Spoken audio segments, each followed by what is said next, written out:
Hello guys, welcome back. Morning vlog start ಮಾಡಿದ್ದೀನಿ. ಅಕ್ಷಯ್ ಡ್ಯೂಟಿಗೆ ಹೋಗಿದ್ದಾನೆ. ಸೊ ಫಸ್ಟ್ ಅವನು ಬ್ರೇಕ್ಫಾಸ್ಟ್ ಅದೆಲ್ಲ ರೆಡಿ ಮಾಡಿ, ಲಂಚ್ ಬಾಕ್ಸ್ ಎಲ್ಲ ರೆಡಿ ಮಾಡಿ ಕಳಿಸ್ಬಿಟ್ಟು ಅವ್ನು ಹೋದ್ಮೇಲೆ ನಾನು ಒಂದು ಸ್ವಲ್ಪ ಹೊತ್ತು ಮಲಗಿ ಆಮೇಲೆ ಎದ್ಬಿಟ್ಟು ನಾನು ಫ್ರೆಶ್ ಅಪ್ ಆಗಿ ಆಮೇಲೆ ಬ್ರೇಕ್ಫಾಸ್ಟ್ ಮಾಡೋದು. ಸೊ ಇವಾಗ ಫ್ರೆಶ್ ಅಪ್ ಎಲ್ಲ ಆಗಾಯಿತು, ಇನ್ನೇನು ಬ್ರೇಕ್ಫಾಸ್ಟ್ ಮಾಡಬೇಕು. ಸೊ 10:30 ಹಂಗೆ ಆಗ್ತಾಯಿದೆ ಟೈಮ್. ಬನ್ನಿ ಇವತ್ತು ಡೇನ ಸ್ಟಾರ್ಟ್ ಮಾಡೋಣ. ಇವಾಗ ಬ್ರೇಕ್ಫಾಸ್ಟ್ಗೆ ಬಿಸಿಬೇಳೆಬಾತ್ ಮಾಡಿದ್ದೀನಿ. ನನಗಂತೂ ಸಖತ್ ಇಷ್ಟ ಬಿಸಿಬೇಳೆಬಾತ್. ಫಸ್ಟ್ ತಿಂತಾನೇ ಇರಲಿಲ್ಲ, ಯಾಕೆಂದರೆ ನಮ್ಮ ಕೊಡಗು ಸೈಡ್ ಇದೆಲ್ಲ ಅಷ್ಟು ಮಾಡೋದಿಲ್ಲ. ನಮ್ಮ ಸ್ಕೂಲಲ್ಲಿ ಲಂಚ್ ಅಲ್ಲೇ ಕೊಡ್ತಾಯಿದ್ರು. ಆವಾಗ ಒಂದ್ಸಲ ಬಿಸಿಬೇಳೆಬಾತ್ ಕೊಟ್ಟರೆ ಫಸ್ಟ್ ಟೈಮ್ ತಿಂದಾಗಲೇ ಸಖತ್ ಇಷ್ಟ ಆಗಿಬಿಡ್ತು. ಸೊ ಮನೇಲಿ ಯಾಕೆ ಟ್ರೈ ಮಾಡಬಾರ್ದು ಅಂತೇಳಿ ಅಲ್ಲಿಂದ ಸ್ಟಾರ್ಟ್ ಮಾಡಿದ್ದು. ಫಸ್ಟ್ ಇವಾಗ ಚೆನ್ನಾಗಿ ಬ್ಯಾಟಿಂಗ್ ಮಾಡಬೇಕು. ಸೊ ಇವಾಗ ಕೂದಲು ತುಂಬ ಗ್ರೋ ಆಗಿಬಿಟ್ಟಿದೆ ನಂದು. ನಾನು ಆಲ್ಮೋಸ್ಟ್ ಸ್ಮೂದಿಂಗ್ ಮಾಡಿಸಿ 1 ಇಯರ್ ಆಗ್ಲಿಕ್ಕೆ ಬಂತು. ನೆಕ್ಸ್ಟ್ ಆಗಸ್ಟಿಗೆ 1 ಇಯರ್ ಆಗುತ್ತೆ. 6 ಮಂತ್ಸ್ ಆದಮೇಲೆ ರೀಟಚ್ ಮಾಡಿಸ್ಬೇಕು ಆ್ಯಕ್ಚುಲಿ. ಬಟ್ ನಾನು ಮಾಡಿಸ್ಲಿಲ್ಲ. ಒಂದು ಥಿಂಗ್ ಒಳ್ಳೇದು ಮಾಡಿದೆ ಅಂದರೆ ನಾನು ಸ್ಪಾದು ಪ್ಯಾಕೇಜ್ ತೊಗೊಂಡಿದ್ದೆ. ಸೊ ಎವ್ರಿ ಮಂತ್ ಹೋಗ್ಬಿಟ್ಟು ಸ್ಪಾ ಮಾಡಿಸ್ತಾ ಇದ್ದೆ. ಅದರಿಂದ ಎಂಡ್ಸ್ ಎಲ್ಲ ಅಷ್ಟು ಡ್ಯಾಮೇಜ್ ಆಗಿಲ್ಲ, ಸ್ಪ್ಲಿಟನ್ಸ್ ಏನೂ ಆಗಿಲ್ಲ, ಅಷ್ಟು ಡ್ರೈ ಇಲ್ಲ. ಫಾರ್ ದ ಫಸ್ಟ್ ಟೈಮ್ ನಾನು ಸ್ಮೂತ್ನಿಂಗ್ ಮಾಡಿಸಿದಾಗ ಎವ್ರಿ ಮಂತ್ ಹೋಗ್ಬಿಟ್ಟು ಸ್ಪಾ ಎಲ್ಲ ಮಾಡಿಸಿ ಮೇಂಟೈನ್ ಮಾಡಿದ್ದು ಹೇರ್ನ. ಅದು ನಮ್ಮ ಹೇರ್ ಡ್ರೆಸ್ಸರ್ ಇದ್ದಾರಲ್ವ, ನಾವು ನಾರ್ಮಲಿ ಹೋಗ್ತೀವಲ್ಲ ಪಾರ್ಲರಲ್ಲಿ, ಅವರು ಹೇಳಿ ನಾನು ಆ ಪ್ಯಾಕೇಜ್ ತೊಗೊಂಡು ಟೈಮ್ ತೊಗೊಂಡು ಹೋಗಿ ಮಾಡ್ತಾಯಿದ್ದೆ. ಇಲ್ಲ, ಪ್ಯಾಕೇಜ್ ಇಲ್ಲಾಂದರೆ ಏನಾಗುತ್ತೆ ಗೊತ್ತಾ, ಫುಲ್ ಲೇಸಿ ಫೀಲ್ ಆಗುತ್ತೆ. ಈ ಪ್ಯಾಕೇಜ್ ತೊಗೊಂಡಿದ್ರಿಂದ ಅಟ್ಲೀಸ್ಟ್ ನಾವು ಪೇ ಮಾಡಿದ್ದೀವಲ್ಲ, ಅದಕ್ಕೋಸ್ಕರ ಅದು ಹೋಗೋಣ ಅಂತ ಹೇಳ್ಬಿಟ್ಟು ಎವ್ರಿ ಮಂತ್ ಕರೆಕ್ಟಾಗಿ ಹೋಗ್ತೀವಿ. ಸೊ ಅದರಿಂದ ಮಾಡಿಸ್ಲಿಲ್ಲ ನಾನು 6 ಮಂತ್ಸ್ ಆದಮೇಲೆ ರೀಟಚ್. ಆ್ಯಂಡ್ ಮೇನ್ ರೀಸನ್ ಏನಪ್ಪ ಅಂದರೆ, ಇನ್ನು ಸ್ವಲ್ಪ ನಾರ್ಮಲ್ ಹೇರ್ ಫಸ್ಟ್ ಹೇಗಿತ್ತು ಅದೇ ಇದಕ್ಕೆ ಹೋಗೋಣ ಅಂತ ಹೇಳ್ಬಿಟ್ಟು ಮತ್ತೆ ಸ್ಮೂತ್ನಿಂಗ್ ಸ್ಟ್ರೈಟ್ನಿಂಗ್ ಎಲ್ಲ ಮಾಡಿಸೋದು ಬೇಡ ಅಂತ ಅಂದ್ಕೊಂಡಿದ್ದೀನಿ. ಈವನ್ ನನ್ನ ಹೇರ್ ಡ್ರೆಸ್ಸರ್ ಕೂಡ ಹೇಳಿದ್ರು 1-2 ಇಯರ್ಸ್ ಹಂಗೇ ನಿಮ್ಮದು ನಾರ್ಮಲ್ ಹೇರ್ನ ಮೇಂಟೈನ್ ಮಾಡಿ, ಬೇಕಾದ್ರೆ ಸ್ಪಾ ಮಾಡಿಸಿ ಎವ್ರಿ ಮಂತ್, ಚೆನ್ನಾಗಿರುತ್ತೆ ಹೇರ್ ಟೆಕ್ಸ್ಚರ್ ಎಲ್ಲ ಅಂತ ಹೇಳ್ಬಿಟ್ಟು. ಕೆಮಿಕಲ್ ಯೂಸ್ ಮಾಡೋದು ಬೇಡ ಅಂತ ಜಾಸ್ತಿ, ಯಾಕೆಂದರೆ ನಾನು ಆಲ್ರೆಡಿ ಲೈಕ್ 2 ಟೈಮ್ಸ್ ಏನೋ ಸ್ಟ್ರೈಟ್ನಿಂಗ್ ಮಾಡಿಸಿದ್ದೀನಿ ಆ್ಯಂಡ್ 3 ಟೈಮ್ಸ್ ಏನೋ ಸ್ಮೂತ್ನಿಂಗ್ ಮಾಡಿಸಿದ್ದೀನಿ. ಸೊ ಮತ್ತೆ ಕೆಮಿಕಲ್ ಯೂಸ್ ಮಾಡೋದು ಬೇಡ ಅಂತ ಹೇಳ್ಬಿಟ್ಟು so back to normal hair. ಇವಾಗ ಗ್ರೋ ಆಗಿದೆ. ಈಗ ಇಲ್ಲಿ ಕಾಣಿಸ್ತಾ ಇರ್ಬೋದು, ಇಷ್ಟು ಮಾತ್ರ ಸ್ಟ್ರೈಟ್ ಇರೋದಾಯ್ತಾ, ಬಾಕಿದೆಲ್ಲ ಗ್ರೋ ಆಗಿರೋದು. ಸ್ವಲ್ಪ ಟಚಪ್ ಮಾಡೋಣ ಅಂತ ಹೇಳ್ಬಿಟ್ಟು ಇವತ್ತು ಮೂವಿಗೆ ಬೇರೆ ಹೋಗಬೇಕು. ಕಲ್ಕಿ ಮೂವಿ ರಿಲೀಸ್ ಆಗಿದೆ. ಅಕ್ಷಯ್ ಪ್ರಭಾಸ್ದು ಯಾವ ಮೂವೀಸು ಬಿಡೋದಿಲ್ಲ, ಯಾವುದೇ ಇರಲಿ ಹೇಗೆ ಇರಲಿ ಫಸ್ಟ್ ದಿನ ಹೋಗಿ ನೋಡಲೇಬೇಕು. ಸೊ ಮುಂಚೆನೇ ಬುಕ್ ಮಾಡಿಟ್ಟಿದ್ದ. ಇವತ್ತು ಹೋಗಬೇಕು, ನೈಟ್ ಶೋ 10:30ಗೆ ಸಮಥಿಂಗ್. ಅದಕ್ಕೆ ಸ್ವಲ್ಪ ಟಚಪ್ ಮಾಡ್ಕೊಳ್ಳೋಣ ಹೇರ್ ಅಂತೇಳಿ. ಇನ್ನೊಂದೇನು ಗೊತ್ತಾ, ನನ್ನ ಕೂಲಿಗೆ ಯಾವುದೇ ಬ್ರ್ಯಾಂಡೆಡ್ ಇದು ಸ್ಟ್ರೈಟ್ನರ್ಸ್ ಆಗಿರಲಿ ಅಥವಾ ಹೀಟಿಂಗ್ ಬ್ರಷಸ್ ಆಗಿರಲಿ, ಏನೇ ಯೂಸ್ ಮಾಡಿದ್ರು ಅದೊಂದು 2 hours ಅಷ್ಟೇ. ಅದಾದಮೇಲೆ ಬ್ಯಾಕ್ ಟು ನಾರ್ಮಲ್. ನನ್ನ ಹೇರ್ದು ಇನ್ನರ್ ವಾಯ್ಸ್, ನೀನು ಮಾಡೋದೆಲ್ಲ ಮಾಡ್ಕೊಂಬ, ನಾನು ನನ್ನ ಪಾಡಿಗೆ ನನ್ನ ನಾರ್ಮಲ್ ಸ್ಟೇಟಿಗೆ ಬಂದೇ ಬರ್ತೀನಿ 1-2 hours ಆದಮೇಲೆ ಅಂತ. ಸೊ ಅಂದರೂ ನಾನು ಮಾಡೋದು ಬಿಡೋದಿಲ್ಲ. ಸೊ ಇದು ವೆಗಾದು ಬ್ರಷ್ ಆಯಿತು. ಆ್ಯಕ್ಚುಲಿ ಇದು ತುಂಬ ಹಳೆಯದು, 2019 ಅಕ್ಷಯ್ ತೆಕ್ಕೊಟ್ಟಿದ್ದು ನಮಗೆ. ಇಲ್ಲಿ ಟೆಂಪ್ರೇಚರ್ ಇರುತ್ತೆ. ಸೊ 180 ನಾರ್ಮಲ್, ನಾನು 200 ಇರ್ತೀನಿ, ಯಾಕೆಂದರೆ ನನ್ನ ಹೇರ್ಗೆ ಸ್ವಲ್ಪ ಜಾಸ್ತಿನೇ ಬೇಕು. ತುಂಬ ಸೇಫ್ ಇದೆ ಇದು ಯೂಸ್ ಮಾಡಲಿಕ್ಕೆ, ಅಷ್ಟೇನು ಡ್ಯಾಮೇಜ್ ಆಗೋದಿಲ್ಲ. ಯಾಕೆಂದರೆ ಆಯ್ತಲ್ಲ ಸುಮಾರು ವರ್ಷ ನಾನು ಯೂಸ್ ಮಾಡಿ ನನಗೆ ಗೊತ್ತು. ಈ ಫ್ರಂಟಲ್ಲೆಲ್ಲ ಆರಾಮ್ಸೆ ಮಾಡ್ಕೋಬೋದಾಯ್ತಾ ಒಬ್ಬರೇ, ಬಟ್ ಬ್ಯಾಕ್ ಸೈಡ್ ಇರುತ್ತಲ್ಲ ಅದು ಸ್ವಲ್ಪ ಹೆಲ್ಪ್ ತಗೋಬೇಕಾಗುತ್ತೆ ಯಾರ್ದಾದ್ರೂ. ಇಟ್ಸ್ ಕೈಂಡ್ ಆಫ್ ಬೆಟರ್ ನಾವು. ಆದರೂ ಒಂದು ಸ್ವಲ್ಪ ಹೊತ್ತಾದಮೇಲೆ ನಾನು ಆವಾಗಲೇ ಹೇಳ್ದಂಗೆ back to form. But better ಆವಾಗಲಿಗಿಂತ. ವೆದರ್ ಎಷ್ಟು ಖರಾಬಾಗಿದೆ ಗೊತ್ತಾ, ಬೆಳಗಿಂದ ಫುಲ್ಲು ಕ್ಲೌಡಿ. ನಾನಂತೂ ಬಟ್ಟೆನೆಲ್ಲ ಹೋಗ್ಬಿಟ್ಟು ಒಳಗಡೆ ಒಂದು ಹಾಕ್ಬಿಟ್ಟಿದ್ದೀನಿ. ಇನ್ನೇನು ಮಾಡೋದು, ಯಾವಾಗ ಮಳೆ ಬರುತ್ತೆ ಏನು ಅಂತ ಹೇಳೋಕ್ಕಾಗೋದಿಲ್ಲ. ಸೊ ಟ್ರಸ್ಟ್ ಇಶ್ಯೂಸ್, ಯಾವಾಗ ಏನಾಗುತ್ತೆ ಗೊತ್ತಾಗಲ್ಲ. ಅದಕ್ಕೆ ಆವಾಗಲೇ ಸ್ವಲ್ಪ ಬಿಸಿಲು ಬಂತಾಯ್ತಾ, ಇವಾಗ ನೋಡಿದ್ರೆ ಮತ್ತೆ ಮೋಡ ಆಗಿದೆ. ಈ ರೂಮಲ್ಲಿ ಫುಲ್ ಜುಗಾಡ್ ಮಾಡಿ ಬಟ್ಟೆನೆಲ್ಲ ಇಲ್ಲೇ ಒಣಗಾಕಿದ್ದೀನಿ.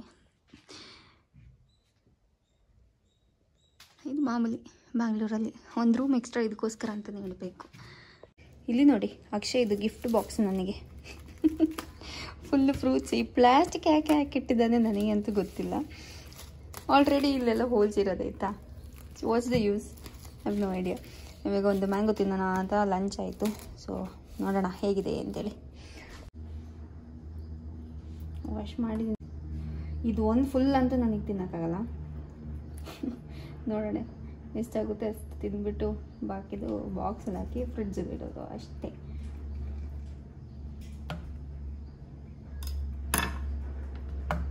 ಬ್ಲ್ಯಾಕ್ ಇದೆ ಸೈಡ್ ಹಾಳಾಗಿದೆಯಾ? ಸೈಡ್ ತೆಗೆದು ಬಿಡುವ.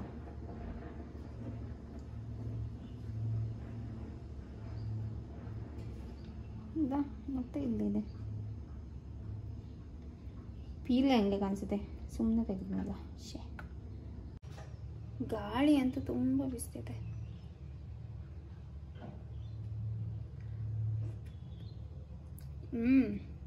ಸಖತ್ ಸ್ವೀಟಾಗಿದೆ.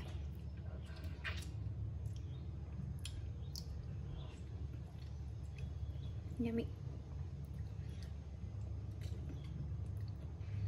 ಇನ್ನೇನು ಮ್ಯಾಂಗೋ ಸೀಸನ್ ಮುಗಿತಾ ಬಂತು. ಬಟ್ ಈ ಸಲ ಅಂದರೆ ಸಕ್ಕದಾಗಿ ಸರಿಯಾಗಿ ತಿಂದಿದ್ದೀವಿ ಮ್ಯಾಂಗೋ. ಸೊ ಇವಾಗ ಅಕ್ಷಯ್ ಬಂದಿದ್ದಾನೆ. ಮೊಬೈಲಲ್ಲಿ ಏನೋ ನೋಡ್ಕೊಂಡು ಟ್ರೈ ಮಾಡ್ತಾ ಇದ್ದಾನೆ. ಏನು ಮಾಡ್ತಿದ್ಯಾ?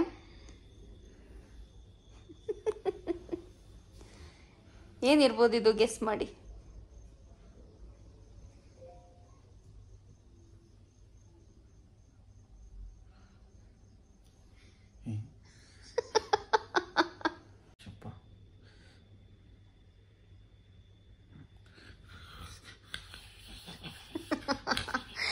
ಅಲ್ಲಿ ಆ ವಿಡಿಯೋದ ಆಕ್ಚುಲಿ ಅದು ಸ್ನೇಕ್ ಆಯ್ತಾ? ಇದೆಂತ ನನ್ನ ಕೈಲಿ ಅಂತ ಬಂದಿದ್ದು ಅದು. ಎರಡು ಇದು ಇಲ್ಲಿ, ಇದು ಇಲ್ಲಿ. ಓಕೆ.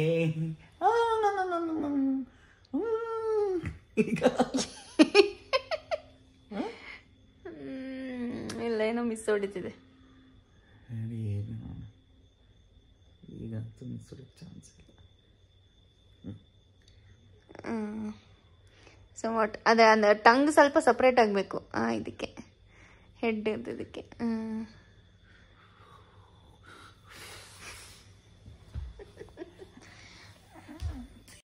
ಸೊ ಗೈಸ್, ಟೈಮ್ ಇವಾಗ 8:45 ಆಗ್ತಾ ಇದೆ. 10 o'clock ಮೂವಿ ಇರೋದು ಮಾಲ್ ಆಫ್ ಏಷ್ಯಾದಲ್ಲಿ. ಇವಾಗ ಅಲ್ಲಿಗೆ ಹೋಗಲಿಕ್ಕೆ ಒಂದು 25-30 minutes ಏನಾದ್ರು ಆಗ್ಬೋದು. ಸೊ ಅಕ್ಷಯ್ ಒಳ್ಳೆ ನಿದ್ರೆ ಮಲಗಿದ್ದಾನೆ. ಫಸ್ಟ್ ನನಗೆ ಎಲ್ಲ ನೀನು ರೆಡಿ ಆಗೋ, ಆಮೇಲೆ ನಾನು ರೆಡಿ ಆಗ್ತೀನಿ ಅಂತದ್ದು ಮಾಮೂಲಿ. ಸೊ ಇವಾಗ ಫಸ್ಟ್ ಯಾವ ಬಟ್ಟೆ ಹಾಕೋದೇನು ಅಂತ ನೋಡೋಣ, ಆಮೇಲೆ ಅಕ್ಷಯನ ಇಳಿಸೋಣ. ರೆಡಿ ಆಗೋಣ ಅನ್ನೋಷ್ಟೊತ್ತಿಗೆ ಕರೆಂಟ್ ಹೋಗ್ಬಿಡ್ತು. ರೆಡಿ ಎಲ್ಲ ಆದಮೇಲೆ ಕರೆಂಟ್ ಬಂತು. ಅಕ್ಷಯ್ ಎದ್ದ, ರೆಡಿಯಾಗಿದ್ದಾನೆ. ರೆಡಿನಾ? ಸೊ 9:05, 9:10 ಏನೋ ಆಗ್ತಾಯಿದೆ ಟೈಮ್. ಫುಲ್ ಅಲ್ಲಿ ಎ ಸಿಗಂತೂ ತುಂಬ ಚಳಿ ಆಗುತ್ತೆ. ಮೊದಲೇ ಫುಲ್ ಗಾಳಿಯೆಲ್ಲ ಬೀಸ್ತಾ ಇದೆ, ಸಖತ್ ಕೋಲ್ಡ್ ಆಗಿದೆ. ಸೊ ಅದಕ್ಕೆ ಸ್ವೆಟ್ರ್ ಹಾಕ್ಕೊಂಡೆ ನಾನು. Come let's go now. ಅಲ್ಲಿ ಆಯಿತು ಟೈಮ್. ಮಾಡಿ ಆಯಿತು.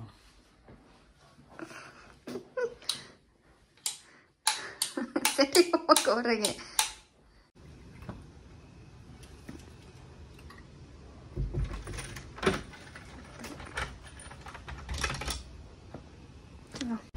ಮಾಲ್ ರೀಚ್ ಆಗಾಯ್ತು ಇವಾಗ ನಾವು. ಸ್ಕ್ಯಾನ್ ಆಗ್ತಿದೆ. ಕಾರ್ ಪಾರ್ಕ್ ಮಾಡೋಷ್ಟೊತ್ತಿಗೆ ಟೈಮ್ ಆಗಿಬಿಡ್ತು. F21 ನೆನ್ಪಿಟ್ಕೋಬೇಕು.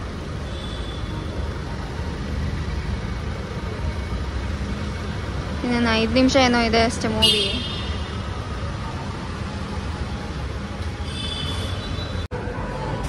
ಹಾಂ,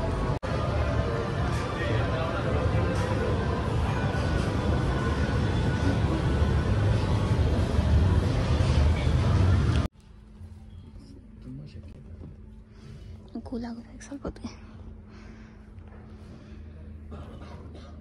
ಇಲ್ಲಿ ಸೈನ್ಸ್ ಕಾಣಿಸ್ತಿದೆಯಲ್ಲ, ಇದು actually seat ಅಡ್ಜಸ್ಟ್ಮೆಂಟಿಗಿರೋದು.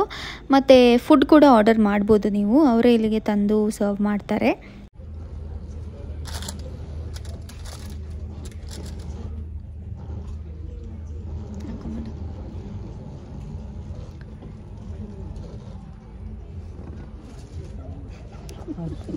So 3D glasses ಎಲ್ಲ ಹಾಕೊಂಡು ಫುಲ್ ರೆಡಿ ನಾವು.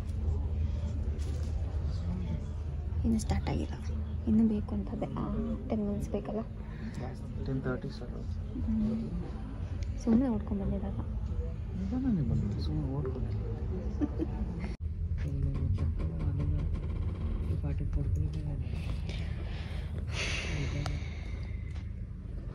ಸೊ ಇವಾಗ ಇಂಟರ್ವಲ್ಲು ಹೇಗೆ ಅನ್ನಿಸ್ತು? ಎಷ್ಟು ಸಖತ್ ಚೆನ್ನಾಗಿಲ್ಲ, ನೋ ಸ್ಪಾಯ್ಲರ್ಸ್.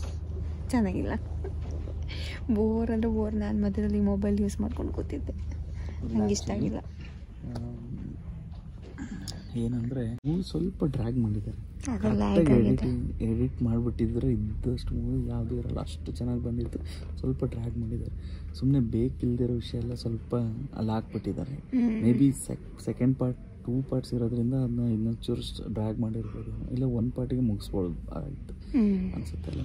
2 ಪಾರ್ಟ್ ಮಾಡಿರೋದ್ರಿಂದ ಇಂಟರ್ವಲ್ ಮತ್ತು ನೆಕ್ಸ್ಟ್ ಬರೋ ಇದು ಕರೆಕ್ಟ್ ಚೆನ್ನಾಗಿರುತ್ತೆ. ನೋಡಿ ನಮ್ಮ ಮನೆ ತೊಗೊಂಡು ಹೋಗ್ತಾ ಇದ್ದೀನಿ, ಚೆನ್ನಾಗಿದೆ. ಅವ್ರು ಬಿಟ್ಟರು ಅಲ್ಲಿ ಕೊಡಬೇಕು ಹೋಗುತ್ತೀವಿ ವಾಪಸ್ ಎಲ್ಲ ಹೋಗ್ಸ್ಕೊಂಡು ಹೋಗ್ಬೋದು. ಇದಕ್ಕೂ ಪೇ ಮಾಡಿರ್ತೀವ. ಇದೇನು ಅಂದರೆ 20 ರೂಪೀಸ್ 30 ರೂಪೀಸ್ ಇರುತ್ತೆ ಅಷ್ಟೇ. ಅದು ಕಾಮನ್, ಇದು ಸ್ವಲ್ಪ ಜಾಸ್ತಿ ಇರ್ಬೋದು. ಸರಿ 35.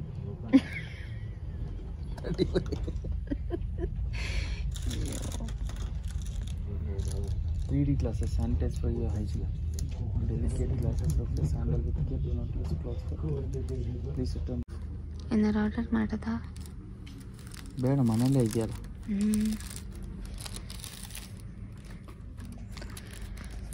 ಬೇಕಾ? ಬೇಡಪ್ಪ, ಅವತ್ತು ಮತ್ತೆ ಕೇಳಿಲ್ಲಲ್ಲ, ಅದಕ್ಕೆ ಇವಾಗಲಾದ್ರೂ ಕೇಳಿದ್ದೆ. ಅದಕ್ಕೊಂದು ಮಾತು ಸುಮ್ಮನೆ ಕೇಳೋಣ ಅಂತ ಅಷ್ಟೇ. ಅವ್ರದ್ದು ಅಂತ ಬಂದಮೇಲೆ ಎಲ್ಲರೂ ಅವ್ರದ್ದು, ನಮ್ದು ಯಾರನ್ನ ಎಂತ ನಿಂಗೆ ಬೇಕಾ?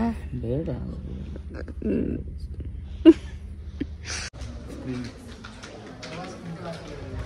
ಫುಲ್ ಸೈಡೆಲ್ಲ ಕಾಣಿಸುತ್ತಾ? ಓಕೆ, ನಾವಿವಾಗ ಮನೆ ರೀಚ್ ಆಗಾಯಿತು.